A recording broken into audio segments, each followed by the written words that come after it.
करते हैं। हर हर महादेव। तो अभी हम नॉर्मल यहाँ माइक पे वाले खड़े हुए में हैं बातचीत श्री है ना? गंगा शरण महाराज जी के साथ। उसमें भी तो यहाँ पे भी हम कुछ तो आध्यात्मिकता का डिस्कस कर रहे हैं, तो वो भी आई थिंक हेल्पफुल होगा उसी मुहिम में कि हम अलग अलग सोच और विचारधारा में समानता और असमानता दोनों देख रहे हैं ना। तो इसको मैं लाइव करके छोड़ रहा हूँ अभी तुम यहाँ पे देखते जाना, मतलब तुम ऑडियंस हो। जैसे महाराज जी आप जो है इस समय भारतवर्ष में क्या विश्व में आप फेमस हैं और नए जनरेशन के लिए बहुत बड़ा प्रेरणा के स्रोत है।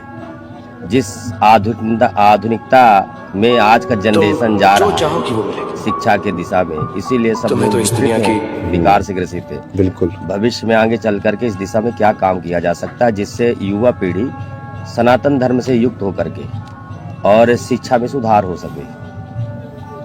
तो मेन दो इसमें फैक्टर है। एक तो शिक्षा जैसे जैसे वो आत्मा और शरीर को डेवलप कर रही है ना, उसके हिसाब से होना चाहिए।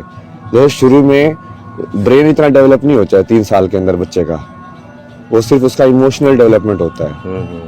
वो मतलब शब्दों को नहीं सुनता है। जब तुम शब्द भी बोल रहे हो तो उसको शब्द नहीं सुनाई देते हैं उसको सिर्फ उसकी वो एनर्जी सुनाई देती है। रहते हैं जो संसार का संहार और सारे संसार को बैलेंस करने की क्षमता रखता है। और आज का जो युवा है शिक्षा के दिशा में जिस शिक्षा से युक्त है वो बहुत बाधित और विकृत युक्त शिक्षा है। आपने वो शिक्षा ली है, उससे आप आध्यात्म में आए। अब आगामी समय में अपन या युवा पीढ़ी के लिए शिक्षा की दिशा में क्या कर सकते हैं? जिस विडंबना से नवयुवा पीढ़ी गुजर रहा है या उसमें जाके व्यस्त हो रहा है, उसके लिए कौन सी शिक्षा क्या किया जा सकता है?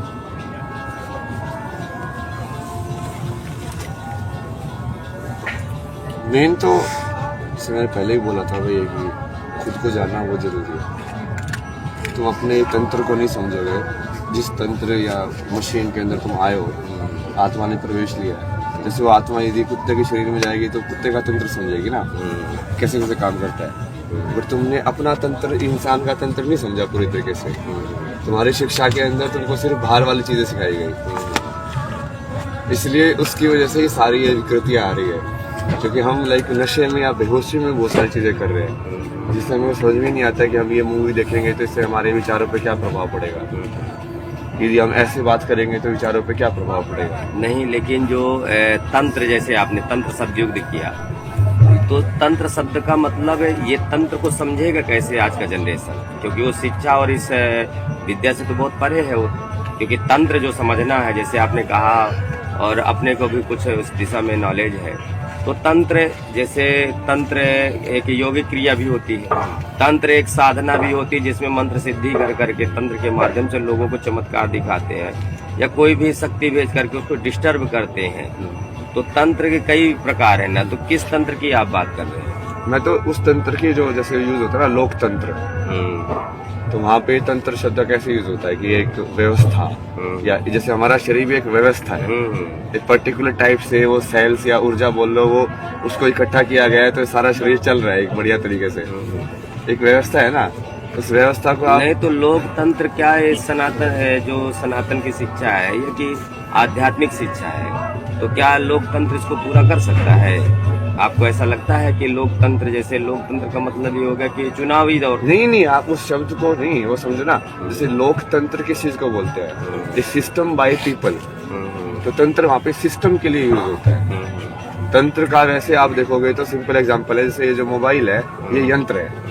ये मोबाइल जिस टेक्निक के ऊपर चल रहा है वो उसका तंत्र है, ये कैसे काम कर रहा है। ये बटन दबाओगे टॉर्च ऑन हो जाएगी, तो वैसे हमारा तंत्र है ना कि ये तुमने विचार डाला अंदर तो आंसू में आंसू आ गए, वो कैसे काम कर रहा है, वो अंदर से बाहर वो स्विच कैसे ऑन हो रहे हैं, तो उसको पूरा समझने की जरूरत है ना। वो समझ नहीं रहे लोग, इसलिए तो कभी कभी एक विचार अटक जाता है, उसको बंद करने का स्विच नहीं मिलता उनको। फिर पूछते कि मतलब शरीर के अंदर का जो तंत्र है, जिसको योगी क्रिया कहते हैं, जब उसको समझेगा व्यक्ति। लेकिन इसके लिए तो बहुत आज का जो जनरेशन है, तो हमको तो नहीं लगता कि वो एक्टिव है इस चीज को समझने के लिए, या कि इस पे वो चल पाएगा। नहीं, वो सब होगा ना धीरे धीरे। अभी ऐसे आज के जो बहुत सारे लोग ऐसे जो मेरे से जुड़ रहे हैं, वो ऐसे ही तो जुड़ रहे हैं जो सही में समझना चाहते हैं। तो ऐसे लोगों को हम उनको मतलब उनको सिर्फ गाइडेंस की जरूरत है।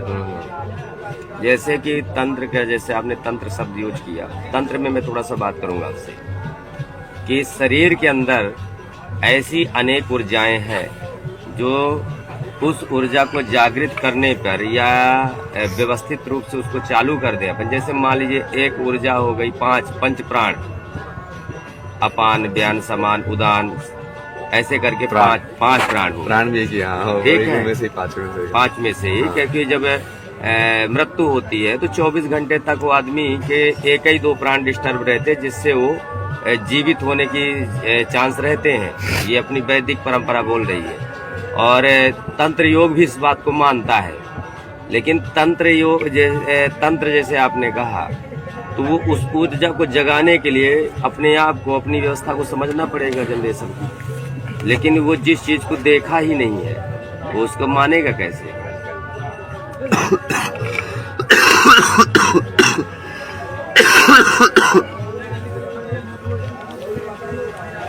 इसीलिए तो हम विज्ञान और आध्यात्मिकता को एक करें ना, कि उसको मानने की जरूरत ही नहीं है। हम तुमको दिखाएंगे कि वही चीज विज्ञान है, कि वही चीज से पूरा विज्ञान निकल के आया है सारा का सारा, तो वो फैक्ट है। तो उसको ऐसा नहीं है कि आपको मानना पड़ेगा फिर आप कुछ करोगे। नहीं नहीं नहीं, आप गणित को उठाओ, आप किसी भी विषय को उठाओ, आप जैसे ही समझोगे आप उसी सनातन सत्य के पास पहुंचोगे। लेकिन उसके लिए आज की जनरेशन को शिक्षा की जरूरत होगी, उस विषय में जानकारी। जैसे अब बच्चे, आज 3 साल का बच्चा हुआ नहीं, 10 किलो का वजन ढो के चलता है स्कूल, और इस चीज को समझने के लिए तो छोटे से उसके लिए उसको जागृत करना पड़ेगा तब तो। और आज के समय में ऐसी कोई स्कूल या विद्यालय या गुरुकुल नहीं है जहाँ पर ये चीजें सिखाई जाती हो, तो इसके जानकार भी बहुत कम मिलते हैं। तो पहले तो वो जानकार, और जैसे उसका मैंने पूरा डाला हुआ है कि क्या क्या होना चाहिए गुरुकुल का, वो कैसे आए। तो सबसे पहले तो गुरु तैयार करने पड़ेंगे, क्योंकि गुरु ही कम है। तो गुरुकुल तो तभी बनेगा ना जब एक सिद्ध गुरु हो, उसके अराउंड वो बनेगा पूरा आश्रम। तो सबसे पहले तो सिद्ध गुरु तैयार करने, या उनको फिर इकट्ठा करना, कि उन सबको जोड़ना, कि उनका एक वो रहे, सब आपस में अपना अलग अलग में ना रहे, जबकि उनका मकसद सबका एक ही है। अब वो जब हो जाएगा तो उसके बाद फिर तुम उसके अराउंड गुरुकुल या व्यवस्था उसकी दे सकते हो उसको, कि हाँ ठीक है, अब आप कितने लोगों को हैंडल कर सकते हैं, कितने लोगों को सिखा सकते हो। सबका अपना अपना रहता है भाई, कि आपको छोटा रखना है, बड़ा करना है, जैसे है। और उससे ही वो गुरुकुल क्या करेगा, क्योंकि गुरुकुल जो है हमेशा रूरल एरियाज में होते हैं, तो ये सिटी वाली प्रॉब्लम भी सोल्व हो जाएगी, कि तुमको विद्या शिक्षा के लिए शहरों में जाना है, ये सब जाना है, ये जो माइग्रेशन हो रहा है, वो सारे इश्यूज सोल्व हो जाएंगे उससे भाई। तो वो पूरा का पूरा आप जो बोले ना अभी सिखाया नहीं जा रहा, तो वही था ना, वो सिखाएंगे ना उसको पूरा। वैसे सिलेबस वगैरह भी मैं रेडी आ जाए। और जो सनातन धर्म है आज के समय में, सबसे बड़ी प्रॉब्लम तो ये आ रही है कि हिंदू के एक ही बच्चा होता है, ठीक है, और उस एक बच्चे को इतना प्रिय होता है कि वो स्कूल भेजे, कि फौज में भेजेगा, कि साधु बनाएगा, क्या करेगा, कि जिस शिक्षा की आप बात करें उस शिक्षा में देगा बच्चे को। नहीं नहीं, वो शिक्षा अलग नहीं है ना, यही तो मैं बोल रहा हूँ। अभी तो जैसे लोग सोचते हैं ना कि गुरुकुल में भेज दिया तो ये वेद पढ़ेगा, बट ये नौकरी कैसे करेगा। तो मैं वही बोल रहा हूँ ना, विज्ञान ही है वही चीज। तो तुम उस चीज को समझोगे तो तुम नौकरी में भी तो बढ़िया हो जाओगे। तो वो अलग अलग है ही नहीं जब चीज, कि प्रैक्टिकल चीज अलग एजुकेशन है और आध्यात्मिकता की अलग एजुकेशन है, वो अलग अलग नहीं होगी, एक ही होगा। लेकिन आज जो मानसिकता है कि जो संस्कृत पढ़ेगा तो कहीं ऐसा ना हो कि आपकी तरह बाबा हमारी तरह बाबा हो जाए। नहीं नहीं, उसको इसका भी वे तो रहेगा। नहीं नहीं, वो मैं समझ रहा हूँ, वो है ऐसा अभी, पर वो अभी जैसे जैसे जागरूकता बढ़ रही है ना लोगों के अंदर, जैसे बाहर वाले लोग हैं, मैं उनको इसलिए काइंड ऑफ लाइक कनेक्ट करना चाहता हूँ ना। ये जर्मनी में संस्कृत के ऊपर बहुत रिसर्च हुई है लोगों ने, ठीक है, और अमेरिका में भी जैसे सारे कंप्यूटर के उन्होंने जो सिस्टम डिजाइन किया ना, तो उसको सिस्टम डिजाइन बोलते हैं लोग, वो पूरा का पूरा संस्कृत के व्याकरण के हिसाब से बनाया उन्होंने। तो अब ये चीज जो भारत वालों को बोलते हो तो हंसी मजाक उड़ाते हैं, लेकिन हाँ तो सनातनी कुछ भी बोलते हो, हमने पहले विमान बनाए थे, हमने ये भी कर दिया था, ऐसे ही फेंकते रहते हो कुछ भी। बट वो चीज जब इस सत्य के अंदर जब उसको झुठला नहीं पाओगे, जब वो हर एक प्रमाण से वही चीज निकल के आएगी, तब क्या करोगे? तब उसको बोल नहीं सकते ना कि आप ये चीज ना यही होनी चाहिए, क्योंकि तब आपके पास भागने का कोई औचित्य नहीं है। लेकिन शास्त्र ये कहते हैं कि कलयुग के चतुर्थ चरण में धर्म और धर्म से संबंधित ज्ञान नष्ट हो जाना है, और हम लोग किस दिशा में काम करने जा रहे हैं उसको जागृत करने में। तो आपको क्या लगता है कि कलयुग का प्रभाव या कि हम लोग जीतेंगे, कौन? नहीं जीतेंगे तो हमें, कृष्णा ही जीता ना हमेशा, जीतता तो कृष्णा ही है। लेकिन कलयुग कहते हैं, शास्त्र कहता है अयम तो युग धर्मो ही वर्तते कस्य दूषणम। जो युग का धर्म होता है वो धर्म नहीं छोड़ता। जैसे आम में खटास होती है, शक्कर में मीठापन होता है, उसको कहीं भी डाल दीजिए तो वो उसका अपना धर्म नहीं छोड़ता, खट्टा खट्टा ही रहेगा, मीठा मीठा ही रहेगा। ये बिल्कुल सही आपने पकड़ा धर्म का। मैं वो लोगों को बहुत बार समझाता हूँ कि धर्म का मतलब है कि अपनी प्रकृति के हिसाब से वो चीज हो जाना। जैसे सूर्य का धर्म है सूर्य होके रहना, है ना, कि वो बस उसका चमकना है, गोल गोल घूमना है, वो उसका धर्म है भाई। यदि वो वैसी चीज नहीं करेगा तो बाकी चीज संतुलन में चल ही नहीं पाएंगी। तो हर एक चीज दुनिया के अंदर अपना अपना धर्म निभा रही है, उसी चीज को तो समझना ना। अभी तो जैसे धर्म हम क्या बोलने लगे, हम सोचते हैं कि किसी परंपरा को फॉलो करना धर्म होता है, ये पूजा नहीं की तो मैं धार्मिक नहीं रहा। वो चीज तो थी ही नहीं। वो असली जो आध्यात्मिक का तो जवाब है उसको समझने वाले कितने कम लोग हैं। बट वही कोशिश है ना कि बार बार जैसे लोग पूछते रहते हैं। बहुत लोगों को मैंने समझाया कि धर्म का असली मतलब ये है, सनातन धर्म जिसकी बात कर रहे हैं वो चीज को समझना है। जिस तरीके से ब्रह्मा ने सृष्टि की संरचना की है उन चीजों को समझना है। तो उन चीजों को समझोगे तो विज्ञान भी वही है और आध्यात्म भी वही है। लेकिन आप ये बताइए, जैसे एक गार्जियन अपने बच्चे को जैसे अच्छा एजुकेटेड कर दिया, जो आज की शिक्षा पद्धति है, ठीक है, अब उस जनरेशन को अपन इस आध्यात्म में कैसे लाएंगे? बहुत कठिन काम है। जो आदमी आध्यात्म में नहीं लाना, आध्यात्म और विज्ञान को एक कर देना है ताकि वो अलग अलग रहे ही ना। लेकिन जो पीछे युवा उस चीज को पढ़ चुका है तो वो कैसे उससे वंचित हो पाएगा? उसको कनेक्ट करा देंगे कि तू अभी तक ये पढ़ा है, देख इससे आगे आगे यदि इसको ऐसे ऐसे कनेक्ट करेगा तो तेरा भी यही आध्यात्म वाला वो बात जो तूने पढ़ी है वो सेम ही है। लेकिन वो कैसे फील करेगा? हर व्यक्ति की क्षमता नहीं है कि आपकी तरह उसको फील कर जाएगा। चलिए बाबा जी, ठीक है, वो नहीं भी कर पाएगा, वो तो कर्म है ना सबका। कुछ पूछ रहे हैं? पूछ अब ये रहे कि हमारा सौभाग्य है कि दो महाराज, दो गुरु हमारे साथ बैठे हुए हैं और हम इस समय प्रयागराज में है, जो महाकुंभ का आगाज हो चुका है। संगम नगरी के तट पर माँ गंगा के किनारे आप भी बैठे हुए हैं, मठ लगा हुआ है, शिष्यों का आना जाना होना है, महाराज जी भी है। कोई IITN बाबा बोलते हैं, कोई बोलता है कुछ और, कोई यूरोस्पेस की बात करता है, लेकिन ये कल की बाबा है। अब सवाल ये है कि हम इस महामंथन में हैं, इस महाकुंभ में हैं। महाकुंभ सनातन का महाकुंभ है, धर्म का महाकुंभ है, सत्य का महाकुंभ है और शिव के हर कोई उपासक है। एक शक्ति की तलाश में हम यहाँ बैठे हुए हैं। बाबा जी, आपको क्या लगता है कि वो शक्ति की तलाश हम कितनी शिद्दत के साथ कर रहे हैं? कैसे हम अपने आप को बदल रहे हैं? कैसे हम तलाश रहे हैं उसको? देखिए क्या है कि जैसे हम इसको प्रचलन में कुंभ जानते हैं। हाँ। कुंभ का महत्व कोई नहीं जानता। हाँ। कुंभ की भूमि में नहीं है। हाँ। हम साधना की भूमि में है। और साधना मतलब किसी शक्ति की उपासना। शक्ति की उपासना शक्ति की गोद में ही हो सकती है। जैसे माँ का प्रेम केवल माँ की गोद ही महसूस करा सकती। पिता भले अबोध बच्चा होता पर वो जान जाता है कि हम माँ के गोद में कि पिता के गोद में है। ठीक है, तो शक्ति की उपासना केवल माँ के गोद में, शक्ति की ही गोद में हो सकती है। हाँ। तो ये साधन, ये जो कुंभ का वातावरण चल रहा है ना, प्रदर्शन चल रहा है। हाँ। ये कुंभ उस प्रकार से नहीं। पहले का जो कुंभ होता था तो बड़े बड़े साधु संत एक गोद में बैठ के एक छत्र के नीचे साधना करते थे, शक्ति को जागृत करते थे, प्राप्त करते थे, माँ से उपासना करते थे। ये जितना आडंबर देखने को मिल रहा है, ये चमत्कार देखने को मिले, चमचमाने, तो ये कि ये जनता को प्रलोभन या प्रफुल्लित या पिकनिक ऐसे स्थल की तरह प्रदर्शित। इसको आप आडंबर मानते हैं? आडंबर नहीं कह सकते हैं। हाँ। लेकिन जो व्यवस्थाएं चल रही है तो कहीं ना कहीं साधना को बाधित करने की व्यवस्था है। मतलब सिद्धियों के बीच में नहीं अटकना चाहिए ना। हाँ। सिद्धियों में जो अटक गया वो फिर वो शून्य तक नहीं पहुंच पाता है। तो यदि तुम किसी की सिद्धि देख के ही उसे इम्प्रेस हो गए कि हाँ इसको ऐसा करना आता है, ये कर सकता है, तो वो फिर तो कर सकता है ना। वो नहीं करने वाली स्टेज पे नहीं पहुंचा ना। नहीं करने वाली स्टेज पे आएंगे ना शिव। तो क्या शिव के उपासक, शिव की भक्ति शून्य तक पहुंचना है? और उस शून्य को कैसे डिफाइन करेंगे? शून्य क्या है? जिस शून्य की बात हर कोई करता है, कल की महाराज करते हैं। नहीं, वो तो बहुत बार हो गया ना डेफिनेशन, इसको बंद ही करते ना, अभी हो गया ना। और कोई शिक्षा के ऊपर बात करे तो बेटर थी ना वो। हाँ, शिक्षा की देखिए, जैसे आपने शून्य कहा, शून्य शरीर के अंदर है।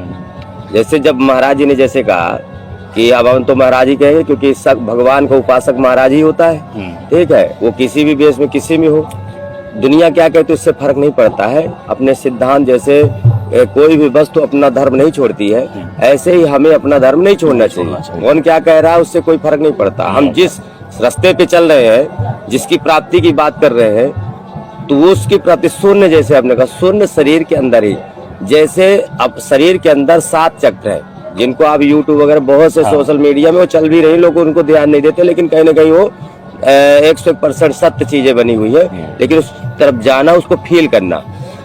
हमारे जो 7 चक्र हैं, मूलाधार जो चक्र है, मूलाधार में शून्य होता है, जहाँ से हम मल त्याग करते हैं, शरीर के अंदर वो शून्य है।